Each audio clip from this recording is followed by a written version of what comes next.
Toute l'actualité à temps réel sur Référence TV. Référence TV, la chaîne de l'innovation. muy sama xarit di sama papa di sama tonton parce que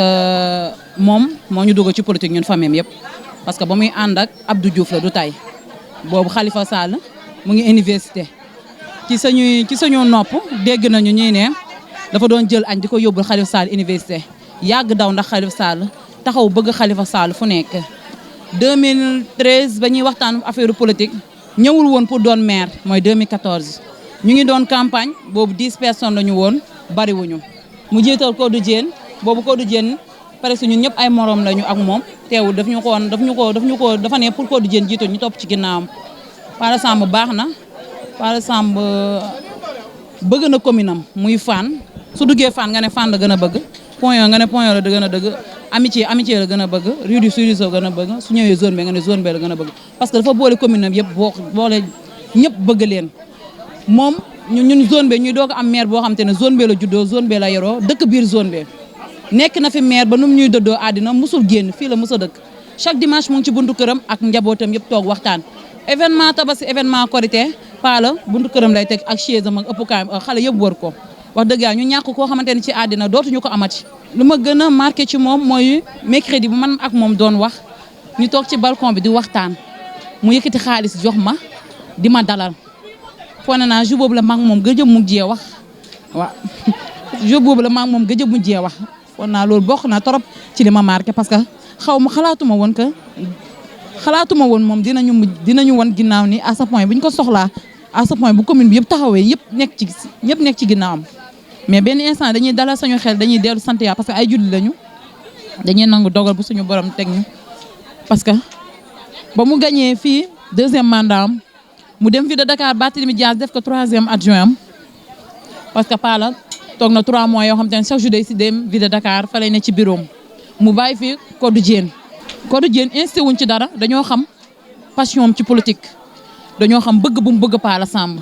dañoo xam Pala Samb yar gum ko yar ci politique parce que 3 mois yu ma lay wax Pala mu ngi ville de Dakar di liggéey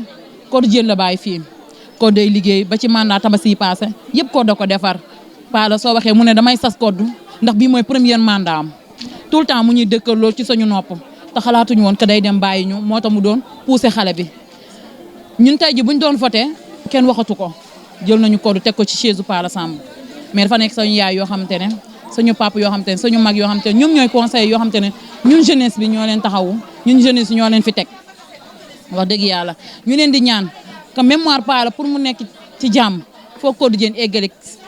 mandat Pala Samb ñun loolu rek lañ leen di ñaan soxlawuñu dara ci ñoom nañ ñu bàyyi Codou Diène madame Samb yeggali mandat bi. boobaa moom bu ñu yeboo ñun ñëpp ñu dem lem sañu génn toog ndax bu boobaa dinañ xam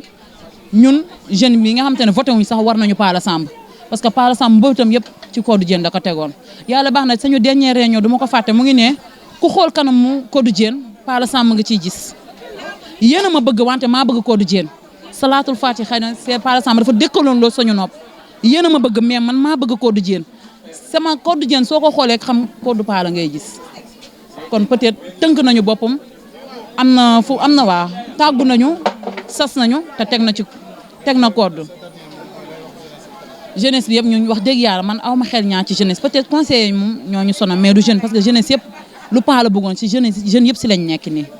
muy zone B di Fann di Point 1 di amitié di Rue 10 jeunes yëpp dañoo mànkoo doon benn ànd ak Codou kon conseiller ngàll yéen bu jour boobaa mooy mardi à 9h yéen ay voté mémoire Pala Samb pour mu rester tranquille pour Pala Samb taal jël leen doomam ji teg ko ci chaise am bi mu yeggale mbébétu baayam ndax baayam lépp lu mu doon def ñoom ñaar ñoo ko doon diisoo te moom moo xam lu dese papam lan moo ko dese ci kaw suuf ak lu mu waroon yeggali moom moo ko xam nañ ko bàyyi mu yeggali mémoire am loolu la ñuy ñaan ñëpp commune bi yëpp. Toute l'actualité à temps réel sur Référence TV. Référence TV, la chaîne de l'innovation.